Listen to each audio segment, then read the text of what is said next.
எனக்கு டீஸ் எனக்கு நம்ம டேயோட எஃப்எஃபானா மை ராக்ட ஹஸ்பண்ட் எபிசோட் 133 தான் பார்க்க போகிறோம். So HS must by your self. Okay வாங்க நம்ம வீடியோக்குள்ளே போகலாம். லாஸ்ட்டாக எதிர முடிச்சிருந்தோம் அப்படின்னா தியா சொன்ன ரூமுக்கு முன்னாடி வந்து நின்ன ராகவ் கதவை தட்டுறதுக்காக கையை வைக்கும்போதே கதவு திறந்ததா இல்லை பொறுமையாக உடனே நுழையிறான். ரூம் காலி ரூமாக இருக்கவும் குழம்பி நின்றவனோட பின்னாடியிலேருந்து சுற்றிக்கிட்ட கொடி மாதிரி அவனோட வயிற்றை பணிக்குது 2 கைகள். அந்த கையை பார்த்த மாத்திரத்திலேயே அவன் திகச்சிட, நான் உனக்கு வேணாமா ராகவ், ஏன் என்னை விட்டுட்டு போன அப்படின்னு போதையில் கொளர்ன வார்த்தையோட கேட்குறான் மயூரி. அவனுக்கு சில வினாடிகள் அதிர்ச்சி மாறல. ஆனால் அவளோட விரல்களோ உருந்து சட்ட பட்டனுக்கு இடையே இருக்கிற கேப் வழியா அவனோட வயிற்றுக்குள்ளே நுழைய முற்படும் போதே அவளோட கை 2ஐயும் உருவி மொத்தமாக விலகி அவளை பார்த்தான். இன்னைக்கு மயூரியோட கோலமே வேறு விதமாக இருக்குது. வழக்கமாக எப்போயுமே பேண்ட்டு சட்டை போட்டு சுற்றி திரியிறவ இன்னைக்கு கால் முட்டி அளவு இருக்கிற ஜிகுன்னு மின்ற பார்ட்டி ட்ரெஸ் போட்டிருக்கா. ஏற்கனவே அவள் கொஞ்சம் உயரமானவ தான். ஆனால் கூட 7 இன்ச்சு ஹீல் செருப்பு, முகத்துக்கு மேக்கப், கன்னத்தில் ஃப்ளஷ், உதட்டில் லிப்ஸ்டிக், ஸ்ட்ரைட்னிங் செய்யப்பட்ட லூஸ் ஹேர் அப்படின்னு பார்க்குறதுக்கு வழக்கமான தோரணையை தாண்டி பெண் அப்படிங்கிற மாதிரி இருக்கா. கிட்டத்தட்ட அவள் கூட 2.5 வருஷம் பழக்கம். ஆனால் அவள் இவ்வளோ அழகாக இருப்பாளா அப்படின்னு அவனுக்கே ஆச்சரியப்படுற அளவுக்கு இருக்கு இன்னைக்கு அவளோட தோரணை. ராகவ் அப்படின்னு புடம்பலோட அவனை நோக்கி வரவும் பின்னோக்கி நகர்ந்தவான். மயூரி கிட்ட வராத அப்படின்னு உருவலாம் சொல்லிட்டான். அத்தனை போதையிலையும் பக்கத்தில் வராத அப்படின்னு அவன் சொன்னது மட்டும் அவளுக்கு தெளிவாக கேட்குது. கண்கள் எல்லாம் கலங்கி போய் உதட்டையும் பிதுக்கிக்கிட்டு சின்ன குழந்தை மாதிரி நின்றுட்டு இருக்கா மயூரி. வழக்கமாக பக்கத்தில் வராத அப்படின்னா கோபமாக முகத்தை வச்சுக்கிட்டு திரும்பி கூட பார்க்காம போகிறவளோட ரியாக்ஷன் இன்னைக்கு மொத்தமாக மாறி இருக்கும்போது திடீர்னு ஆப்ரேஷன் செஞ்சு மொத்த குணத்தையும் மாற்றிட்டாளா அப்படின்னு கேட்க தோணுது ராகவுக்கு. ஆனால் அதை கேட்கறதுக்கு பதிலாக தியாவுக்கு தான் ஃபோன் பண்ணுறான். பஸ்ஸில் சென்னைக்கு போக லேட் ஆகும் அப்படிங்கிறதால ஹைவே ரோட்டில் கையை நீட்டி ஒரு லாரியில் ஏறி ஜம்முன்னு பின்னாடி படுத்து தூங்கிட்டு இருந்த தியாவுக்கு ஃபோன் அடிக்கிற சத்தம் தூக்கத்தை கழிச்சு விட மொபைல் எடுத்து காதில் வச்சவ, சார் மயூரை பார்த்தீங்களா அப்படின்னு கேட்குறா. தியா, நீ பண்ணுறது கொஞ்சம் கூட நல்லா இல்லை. அவளை என்னால் ட்ராப் பண்ண முடியாது. அவள் குடிபோதையில் இருக்கா. வேற யார்கிட்டயாவது வந்து அவளை அழைச்சிட்டு போக சொல்லு. என்னால் முடியாது. ஆல்ரெடி எனக்கும் டேக்கும் பல பிரச்சனை ஓடிட்டுருக்கு. இதில் மயூரியை ட்ராப் பண்ணால் தேவையில்லாத பிரச்சனை வரும் அப்படின்றான் ராகவ். அவனோட புழம்புல கேட்டு காதுக்குள்ளே விரலை விட்டு குடஞ்சி விட்டு மறுபடியும் மொபைலை காதில் வச்சவ, சார் உங்களுக்கு என்ன பிரச்சனை?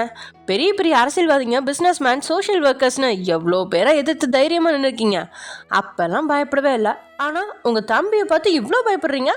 அந்த பொண்ணு போதையில் இருக்கா. அவளை யார் கூடயெல்லாம் அனுப்ப முடியாது. உங்கள் எக்ஸ் கேர்ள் ஃப்ரெண்டை ப்ரொடெக்ட் பண்ணுற உரிமை உங்களுக்கு இருக்குது.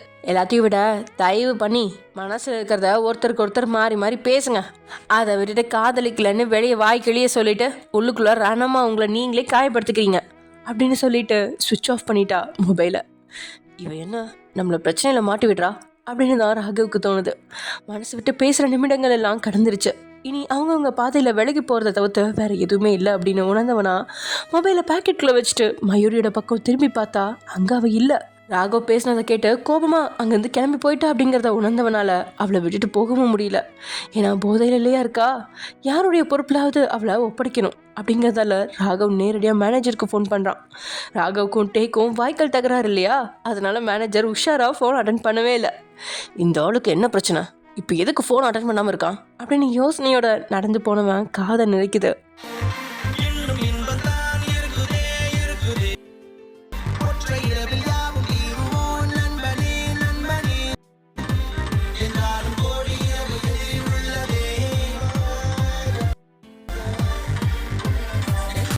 அப்படின்னு வைப் செய்கிற பாட்டு வரிகளாலையும் பொண்ணுங்களோட ஆரவாரமான சத்தத்தாலையும் அவன் பார்வை இன்னொரு ரூம் பக்கம் திரும்புது.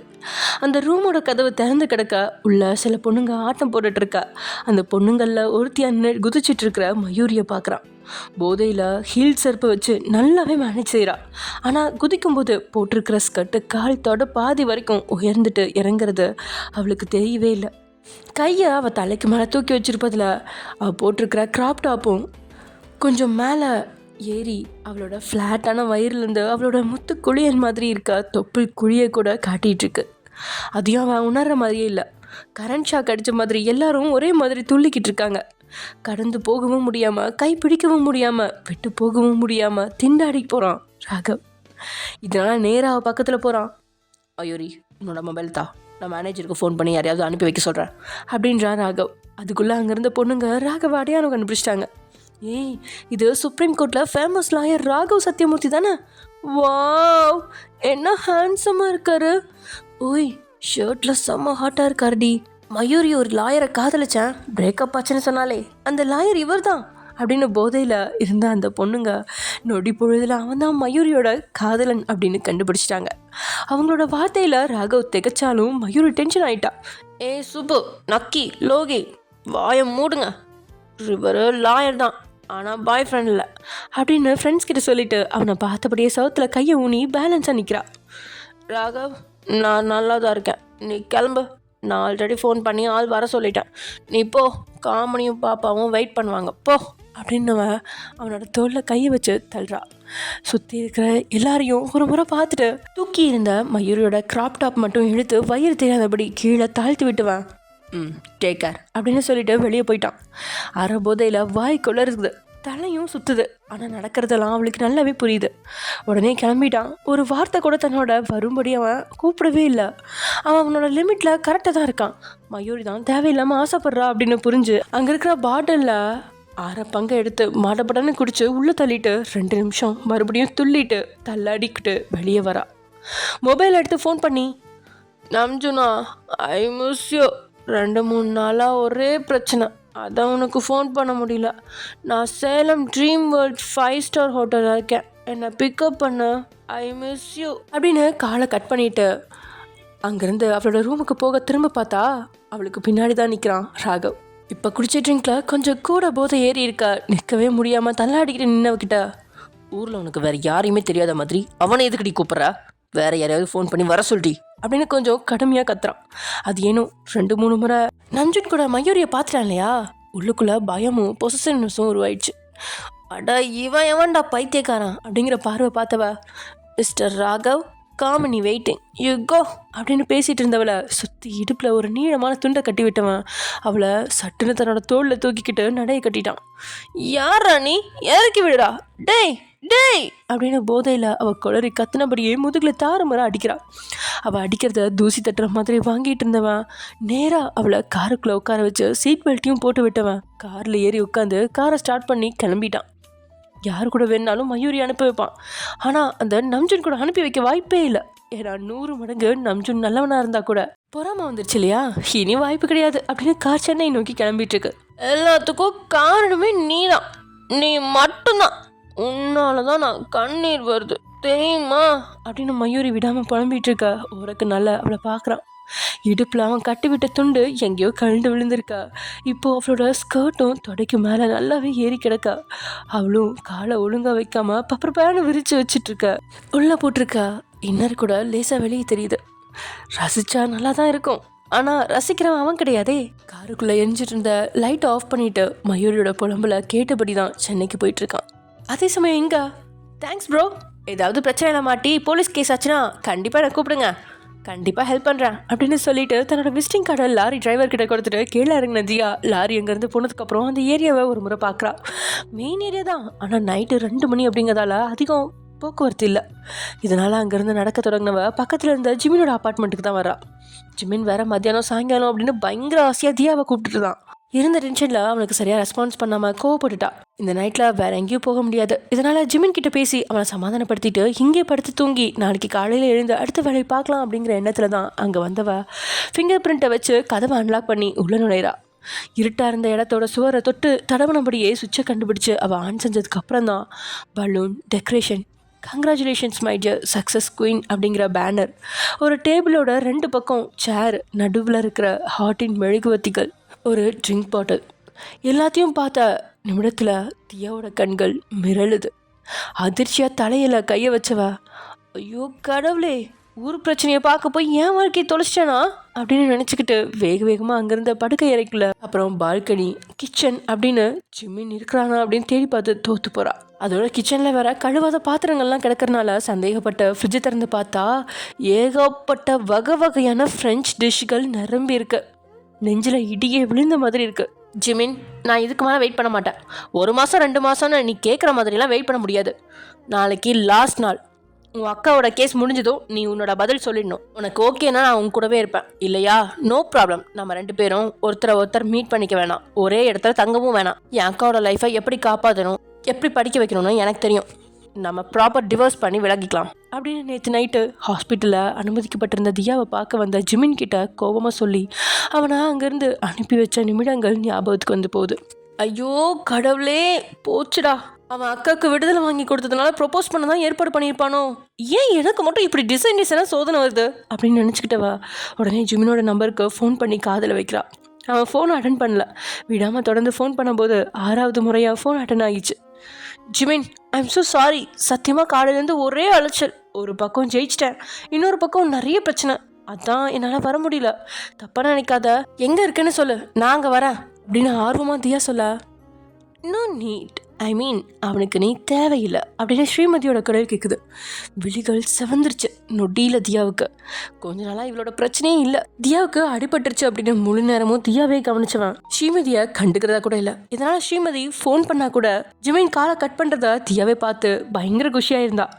ஆனால் இப்போ மறுபடியும் ஆட்டத்தை தொடங்கிட்டாளா தன்னோட சக்காலத்தி அப்படின்னு கோபமாக பார்த்துட்டு இருந்த தியாவோட வாட்ஸ்அப்புக்கு ஒரு ஃபோட்டோ வந்து சேருது ஸ்ரீமதியோட நம்பர்லேருந்து. காலை கட் பண்ணிவிட்டு ஃபோட்டோவை பார்த்தா டேபிளில் தலை சாச்சு. ஜிமின் கண்ணை மூடி கிடக்க அவனோட தலையை தடவினபடியே பக்கத்துல இருந்த போட்டோ எடுத்து அனுப்பி வச்சிருக்கா ஸ்ரீமதி. கிட்டவுளே, இன்னைக்கு என் கையால் அடி வாங்குவா, அது மட்டும் எனக்கு நல்லா புரியுது அப்படின்னு புலம்பலோட சோஃபால அப்படியே குப்புற விழுகிறா தியா. மற்ற பொண்ணுங்க மாதிரி ஜிமினோட பக்கத்துல ஒருத்தி இருந்தா படுத்தா அப்படின்னு தப்பாக நினைக்கிறவ அவள் கிடையாது. ஆனால் அவளுக்கு தான் ஜிமினோட குணம் தெரியுமே. பொறுப்பை பார்த்து பயந்து ஓடுறவன். தியாவும் ஜிமினும் ஒரே பெட்டில் எவ்வளோ நாள் தூங்கியிருக்காங்க. தெரியாமல் அவனோட கால் தியாவோட மேலே பட்டா கூட அடுத்த நொடியை விலகி படுக்கிற ஜென்டில்மேன். இதனால் அவள் அல்பமாக சந்தேகப்படல. ஆனால் உள்ளுக்குள்ளே ஒரு கோபமும் பயமும் இருக்குது. ஜிமினோட மொபைலில் நைஸாக தூங்கி கிடக்கிறவன் உணராத வகையில் அவன் பாக்கெட்டில் வச்ச ஸ்ரீமதி அவனோட அடர்ந்த கேசத்தை தடவி விட்டபடியே, அவகிட்ட அப்படி என்ன இருக்குது எனக்கு புரியலை.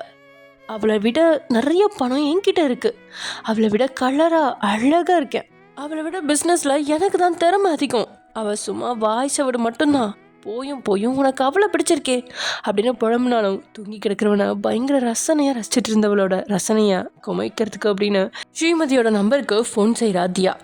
அதானே பார்த்தேன், இவ்வளவு பயப்படாமல் இருக்கிறதாது அப்படின்னு நக்கலா சிரிப்போட ஃபோன் அட்டன் பண்ணி காதில் வச்சுவ.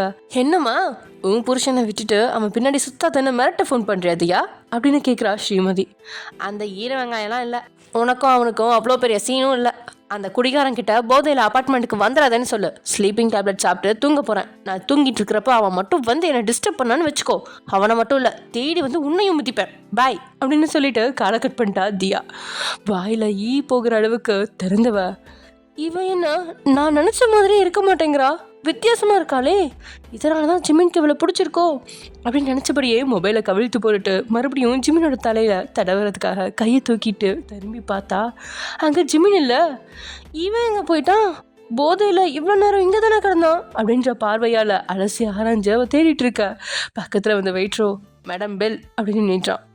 இன்னும் இன்னைக்கு என் பாய் ஃப்ரெண்ட் ஜிமின் அவன் சிஸ்டரோட விடுதலைக்காக எனக்கும் அவன் ஃப்ரெண்ட்ஸுக்கும் சேர்த்து ட்ரீட் வச்சான். ஸோ அவன் தான் பில் பே பண்ணுவான். இங்கே தான் எங்கேயோ அவன் அண்ணா அப்படின்னு அவள் மறுபடியும் தேட. மேடம், நீங்கள் இவ்வளோ நேரம் தலையை தடவிட்டு இருந்தீங்களே, அவரும் அவரோட ஃப்ரெண்ட்ஸும் இப்போ தான் காரில் கிளம்பி போனாங்க. போகிறதுக்கு முன்னாடி நிறைய சாப்பாடு பார்சல் வாங்கிட்டு போனாங்க. அதான் உட்காந்துருக்கிற என் தங்கச்சி ஸ்ரீமதி கிட்ட பில்லை கொடுங்கன்னு சொல்லிட்டு போனதே அவர் தான் மேடம் அப்படின்னு வெயிட்டர் சொல்ல. வாட் சிஸ்டரா அப்படின்னு அதிர்ந்து எழுறா ஸ்ரீமதி. ஆமாம் மேடம், என் கூட பிறக்காத தங்கச்சின்னு சொன்னார் அப்படின்னு வெயிட்டர் நேரம் பிரியாமல் சொல்லிட்டு இருக்க. அவனோட சட்ட காலரை பிடிச்சவ, நானே அவனை கரெக்ட் பண்ணுறதுக்கு ஏதாவது வழி இருக்கான்னு பார்க்குறேன், நீ சிஸ்டர்னு வேற சொல்கிறியா அப்படின்னு அவன்கிட்ட எகிற. அதை பார்த்த மாத்திரத்தில் அங்கேருந்த ஒரு சிலரோட பார்வை இவங்களோட பக்கம் திரும்புது. தேவையில்லாத பிரச்சனை வேணாம் அப்படின்னு பணத்தை செலவு செய்ய தயங்குற ஸ்ரீமதி கடைசியில் மொத்த பில்லையும் கட்டிட்டா. அவன் பொண்டாட்டிடானா என் மூக்க உடைக்கிறா, இவன் என்னன்னா என் பர்ஸை காலி பண்ணுறான், இதில் என்ன தங்கச்சின்னு வேற சொல்கிறானா, உன்னை அப்புறம் கவனிச்சுக்கிறேன் ஜிமின் அப்படின்னு அழாத குறையா கிளம்புறா ஸ்ரீமதி. அதே சமயம் எங்க ஆரம்பத்தில் ஜிமின் இல்லை அப்படின்னு வருத்தம் தான். அதுக்கப்புறம் நாளைக்கு பார்த்து பேசிக்கலாம். ஜிமின் அப்படிங்கிறவன் கழுகு மாதிரி, அவனை யாராலும் கொத்தி தின்ன முடியாது, எந்த மேலவனுக்கு வந்தாலும் அவனை யாராலையும் வளைக்க முடியாது அப்படின்ற உயர்ந்த நம்பிக்கையில் மாத்திரையை எடுத்து வாயில் போட்டு படுத்தேட்டா தியா. தூக்கத்தை அவள் வெளிகள் உணரும்போது தொந்தரவு செய்யறதுக்குனே மொபைல் சின்னுங்குது. எடுத்து பார்த்தா ரித்திக்கோட குழுமா இருக்கவும் அட்டன் பண்ணி காதில் வச்சுவா எதிர்பக்கம் இருந்த சுமையா பேசுறத கேட்டபடியே, ஆன்ட்டி பயப்படாதீங்க, அவன் என் பக்கத்தில் தான் இருக்கான், நான் ரித்திக்கை வர சொல்கிறேன் அப்படின்னு சொல்லிட்டு காலை கட் பண்ணவன் உடனே ரித்திக்கு ஃபோன் பண்ணுறா. டேய், உனக்கு என்ன பைத்தியமா? மணி 2:30, பேய் வாக்கிங் போகிற டைம். இந்த நேரத்தில் வெளியே எங்கடா சுற்றிட்டு இருக்கா? உன் அப்பாவுக்கு வேற உடம்பு முடியலையாம், ஹாஸ்பிட்டல் அட்மிட் பண்ணியிருக்காங்களாம், உன்னை காணலை, நீ ஃபோன் அட்டன் பண்ணலன்னு அவங்க எனக்கு ஃபோன் பண்ணுறாங்க, எங்கடா இருக்க அப்படின்னு அவ்வளோ கோபமாக கத்துறா தியா. தியா, நான் ஒரு கம்ப்யூட்டர் சென்டரில் இருக்கேன். கோர்ட் வாசல்லேருந்து வினிஷாவும் சூடாமணியும் ஆட்டோ பிடிச்சி கிளம்பியிருக்காங்க. அவங்க எந்த பக்கம் போனாங்கன்னு கிட்டத்தட்ட 100க்கு மேலே இருக்க சிசிடிவி கேமராவை செக் பண்ணி தேடினதில் அவங்க ரயில்வே ஸ்டேஷனில் வந்து இறங்கியிருக்காங்க. உள்ளே போய் டிக்கெட் கவுண்டரில் டிக்கெட் எடுத்துகிட்டு ஏதோ ட்ரெயினில் தான் போயிருக்காங்க. ஆனால் எந்த ட்ரெயினில் போயிருக்காங்கன்னு கண்டுபிடிக்க முடியல. அதான் ஏதாவது ரிசர்வேஷன் டிக்கெட் புக் பண்ணியிருக்காங்களான்னு செக் பண்ணி பார்த்துட்ருக்கேன் அப்படின்றான் ரித்திக். அவனை நினச்சாலே பாவமாக இருக்குது. சூடாமணியை காதலிக்கவும் இல்லையா, அவன் இல்லை அப்படின்னா அவனால் தாங்கிக்கவும் முடியல.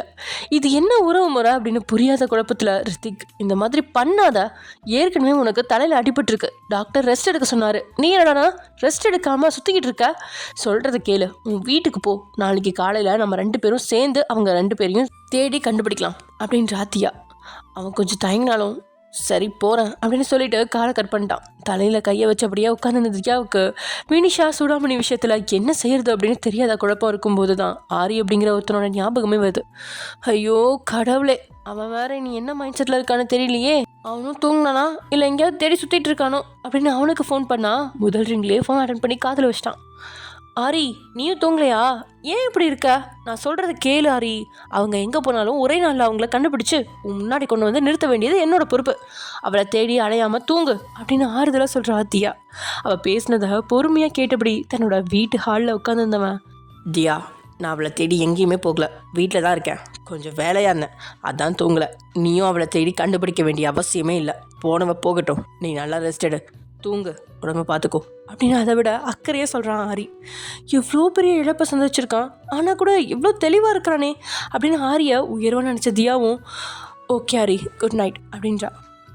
Good night my dear special one அப்படின்னு சொல்லிட்டு காலை கட் பண்ண ஆரி மொபைலை ஓரமாக வச்சுட்டு கையில் இருந்த சூப்பை மறுபடியும் கரண்டியை போட்டு கிளறி அதில் ஒரு ஸ்பூன் எடுத்து தனக்கு முன்னாடி நீட்டுறான். அங்கே கண்ணில் கண்ணீர், கோபம் ரெண்டும் இருக்குது. எழுந்து ஓடலாமா, அடித்து கொள்ளலாமா அப்படிங்கிற எண்ணம் இருக்குது. மனசுக்குள்ளே 1000 கெட்ட வார்த்தைகள் ஓடிட்டுருக்கிற மனநிலைமையில் உட்காந்துருக்கா வினிஷா. என்ன பார்க்குற, குடி மீன் குட்டி அப்படின்னு அவன் உதட்டில் ஸ்பூனை வைக்கிறான். உன்னை கண்டிப்பாக கொல்லாமல் விட மாட்டேன் ஆரி அப்படின்னு மிரட்டலாக சொல்கிறா வினிஷா.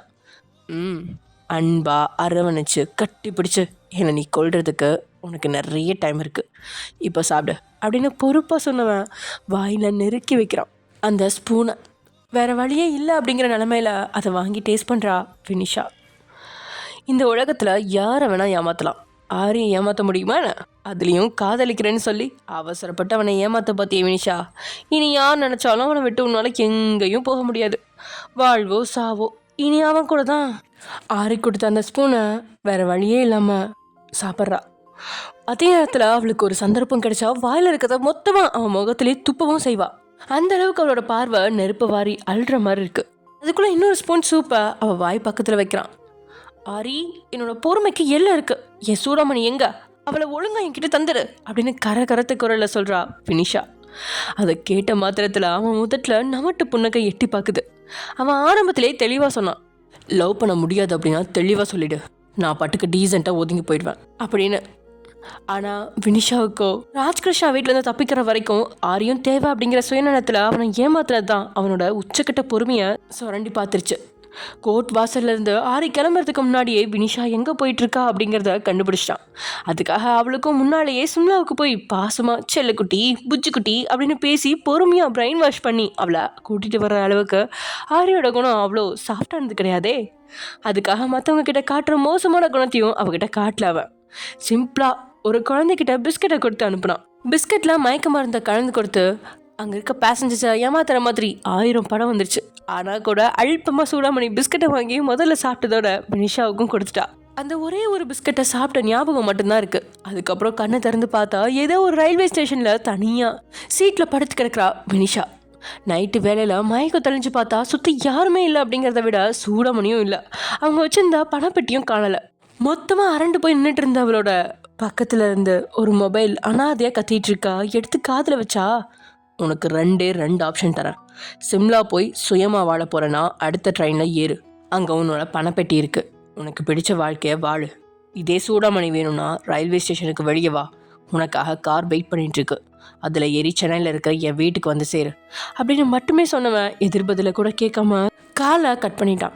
ஆரி என்ன செஞ்சுட்டு போகிறான்? ஒரு வேளை தான் முன்னாடி வந்தா நியாயம் கேட்பான். இல்லைன்னா 2 நாள் லெட்டர் வச்சு அழுதுட்டு அதுக்கப்புறம் இன்னொரு பொண்ணை பார்த்து கிளம்பிடுவான் அப்படின்னு நினச்சவளுக்கு பேர் ரெடியாக தான் இருக்குது.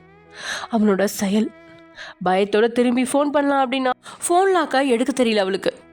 அவளுக்கு புதிய வாழ்க்கை எவ்வளோ முக்கியமோ அதை விட சூடாமணியும் முக்கியம்.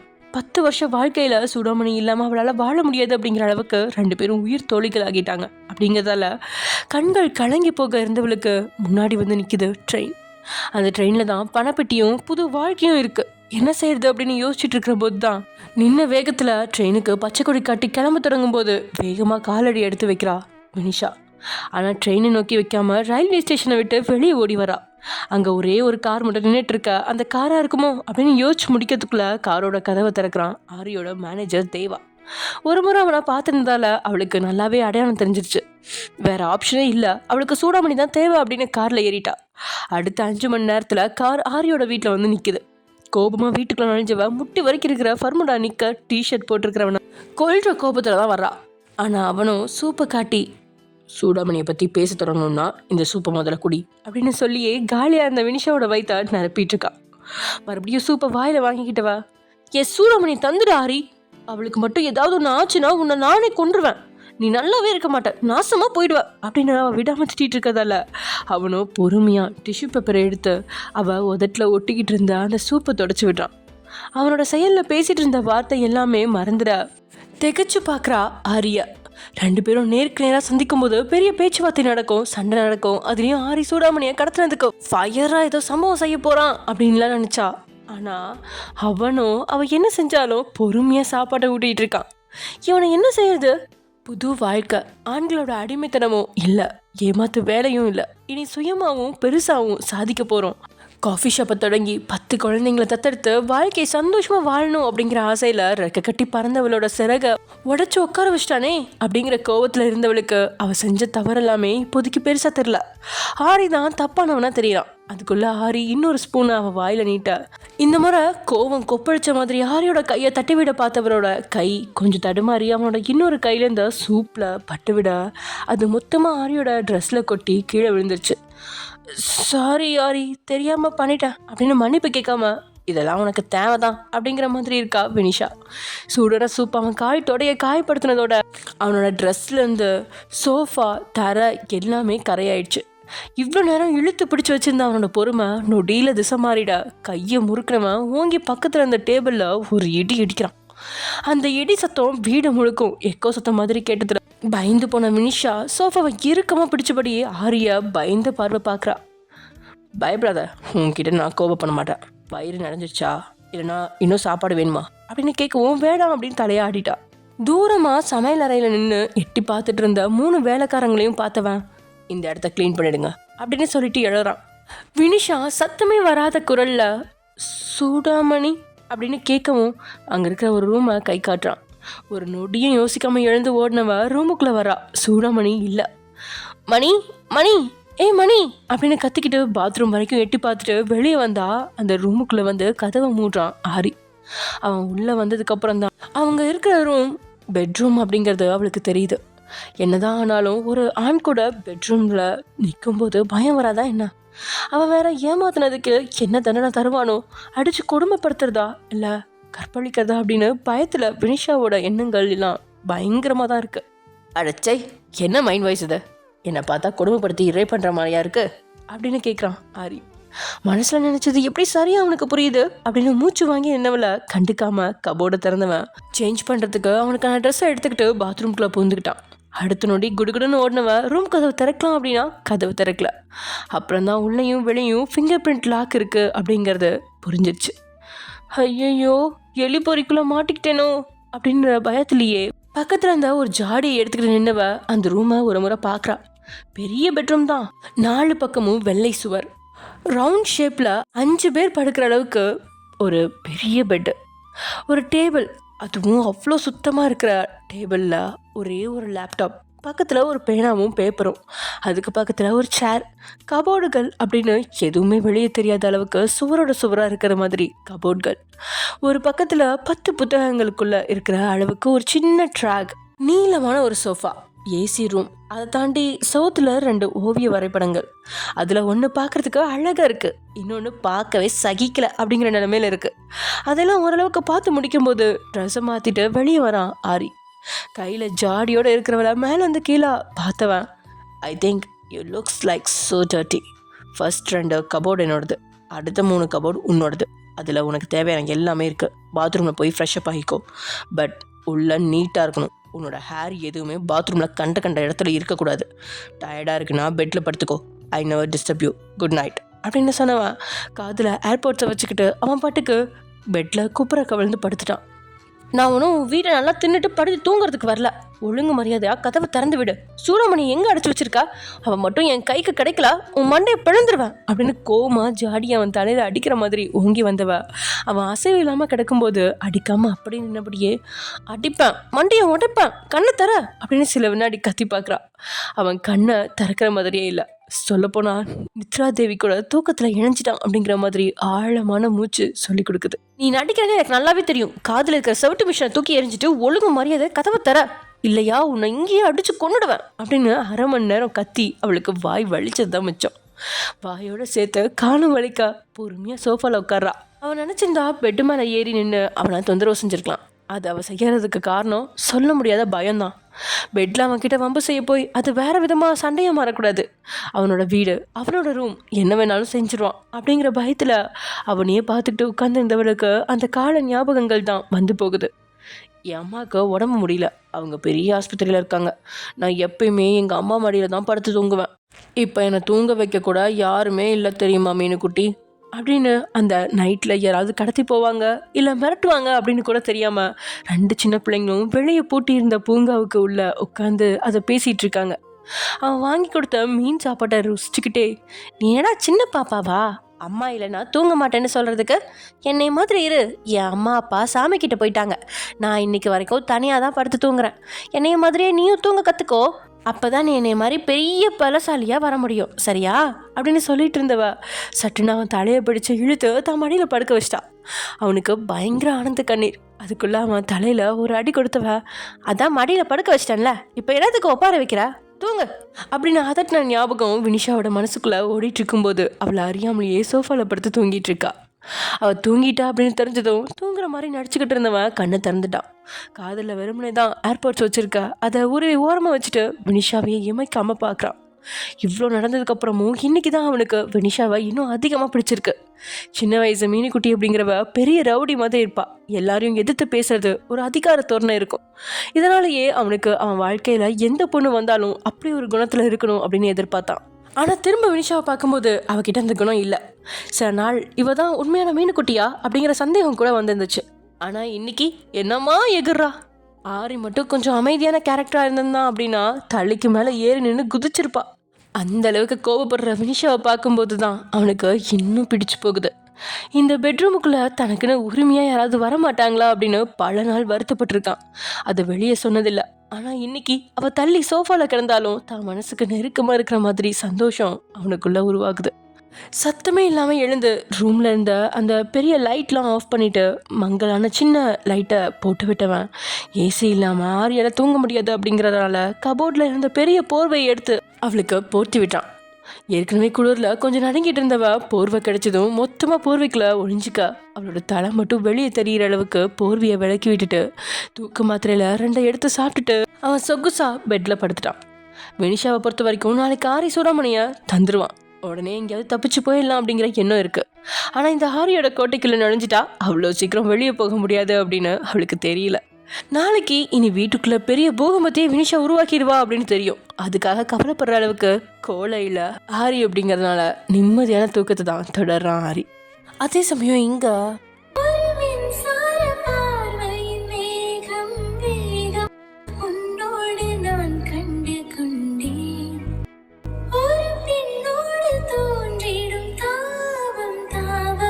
என்னோடு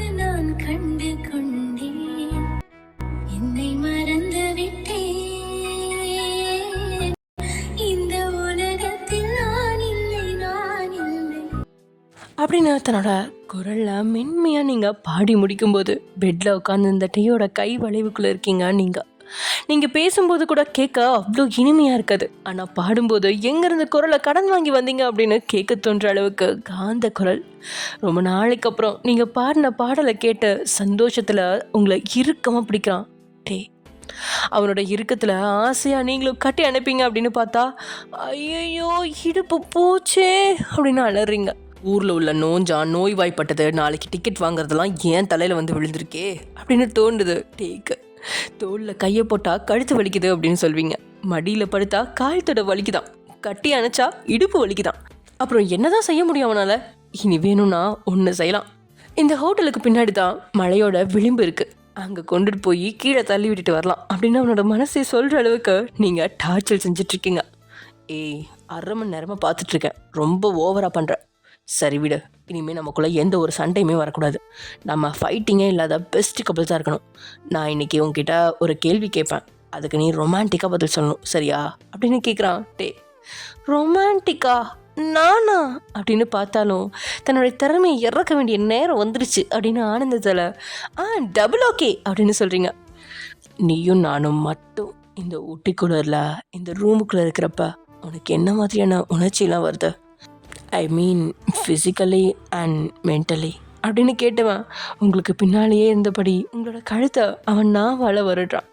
அவன் நாக்கு பட்டதும் உடல் கூசிட லேசாக நெளிஞ்ச நீங்க கண்டிப்பாக பதில் சொல்லியே ஆகணுமா அப்படின்னு ஹஸ்கி வாய்ஸில் கேட்க, சொல்லிதான் ஆகணும், பதில் சொல்லாமல் என்கிட்ட தப்பிக்க முடியாது அப்படின்னு சொல்லிக்கிட்டு குட்டி ஜிமிக்கி கம்மல் போட்டிருந்த உங்களோட காது மடலை கடிக்கிறான், பற்களால் இல்லாமல் உதட்டால். அது வந்துங்க, மென்டலி நான் என்ன ஃபீல் பண்ணுறேன்னா, இந்த செகண்ட் உங்களை கட்டி பிடிச்சி படுத்தேன்னு வச்சுக்கோங்க, சுகமாக தூங்கிடுவேன். அப்புறம் ஃபிசிக்கலாக என்ன ஃபீல் பண்ணுறேன்னா, இந்த குளிருக்கு இதமாக டீயும் பஜ்ஜியும் சாப்பிட்டு நம்ம 2 பேரும் லூடோ விளையாடணும்னு வச்சுக்கோங்க, வேறு லெவலில் இருக்கும் அப்படின்னு சொல்லிட்டு தன்னோட பதிலில் இவன் இம்ப்ரெஸ் ஆகிட்டானா அப்படின்னு வேற அவன் ஏன் ஆர்வமாக பார்க்குறீங்க நீங்கள். உங்களை கடிச்சு கொதற பார்வையாக பார்க்குறான் டே. ஐயோ, எதுக்கு இப்படி பார்க்குறாரு? ஆத்மாத்மா ஃபீல் பண்ணி தானே சொன்னேன், இது ரொமான்டிக்காக இல்லையோ அப்படின்னு நீங்கள் நினச்சி முடித்த 10 நிமிஷம் தாண்டி கண்களில் கண்ணீர் வடிய டேக்கு முன்னாடி சம்மணம் போட்டு உட்காந்துருக்கீங்க. நீங்கள் பேசின பேச்சுக்கு அன்பு பரிசா உங்களோட கைகளில் டேயோட பல்தனம் பதிஞ்சு கிடக்கு. அந்த அளவுக்கு கடிச்சு வச்சிட்டான். விளையாடுடி, எவ்வளோ நேரம் என்னையே பார்த்துட்ருப்பா அப்படின்றான் மிரட்டலா. உங்களுக்கு முன்னாடி தான் லூடோ போர்டு இருக்குது. நான் சும்மா தான் சொன்னேன், எனக்கு விளையாட வேணாம், நான் வேணா இன்னொரு பாட்டு பாடட்டுமா அப்படின்றீங்க கெஞ்சலா. அதுக்கெல்லாம் வாய்ப்பே இல்லை, நீ மட்டும் இப்போ விளையாட்டு ஜெயிக்கலன்னு வச்சுக்கோ, துணியே இல்லாமல் வித்தவுட்டில் என் முன்னாடி நிற்கணும். உனக்கு ரொமான்டிக் விளையாட்டுனா என்னென்னு இன்னைக்கு காட்டித்தரேன் அப்படின்னு பல்ல கடிச்சுக்கிறான். ஐயோ, வேலியில் போகிறவொன்னு நான் வேட்டியில் பிடிச்சி விட்ட மாதிரி ஆகிப்போச்சே. கடவுளே, இந்த விளையாட்டு அறிவு சம்மந்தப்பட்ட விளையாட்டாக இருந்தாலும் கொஞ்சம் அதிர்ஷ்டமும் வேணும், எனக்கு மொத்த அதிர்ஷ்டத்தையும் தாங்க இறைவா அப்படின்னு நினச்சிக்கிட்டு விளையாட ஆரம்பிக்கிறதுக்குள்ளே தோத்துட்டீங்க நீங்கள். அட நாசமாக போன அதிர்ஷ்டமே, நீயும் என் காலை வாரி விட்டுட்டியா அப்படின்னு நினச்சபடியே டேயை பார்த்தவ அவன் அடுத்த ரவுண்ட் ஏதாவது செய்யறதுக்குள்ளே ஓடிடலாம் அப்படின்னு பெட்லேருந்து உருண்டு எழுந்தா அதுக்குள்ளே உங்களோட சேலை முந்தானைய உஷாராக பிடிச்சிட்டான் டே. எங்கடி ஓடுறா, சீக்கிரம் மொத்தத்தையும் கழட்டி போடு அப்படின்றான். இல்லை ப்ளீஸ், நான் கழட்ட மாட்டேன், ப்ளீஸ் ப்ளீஸ், இன்னொரு மேட்ச் இல்லைனா எனக்கு இதுக்கு பதிலாக வேறு ஆப்ஷன் தாங்க ப்ளீஸ். நான் நல்லா தானே விளையாடினேன், ஆனாலும் தெரியாமல் என் கண்ணை மூடிட்டு விளையாடினதில் சரியாக விளையாட முடியல அப்படின்லாம் நீங்கள் வாய்க்கு வந்தபடி புலம்பி தள்ளுறீங்க. உங்களோட புலம்புல கேட்டு பாவம் பார்த்து விட்டுற நல்லவன் கிடையாதே அவன், அவனுக்கு தேவையானதை எடுத்துக்கிறவன் தானே டே. ஓகே ஃபைன், நீ இவ்வளோ சொல்கிறதுனால கேமில் உனக்கு இன்னொரு ஆப்ஷன் தரமாட்டேன், அதுக்கு பதிலாக உனக்கு இன்னொரு சாய்ஸ் தரேன். உன் மொத்த ட்ரெஸ்ஸையும் கழட்டி போட்டுட்டு வித்தவுட்டில் என் முன்னாடி நிற்கிறியா, இல்லை மேலே போட்டிருக்கே அந்த ட்ரெஸ்ஸை மட்டும் கழட்டிட்டு இது 2ஐயும் எனக்கு காட்டி தரியா அப்படின்னு சொன்னபடியே கையை சொன்னவனோட விரல்கள் உங்களோட 2 அங்கங்களையும் மாறி மாறி கட்டுது.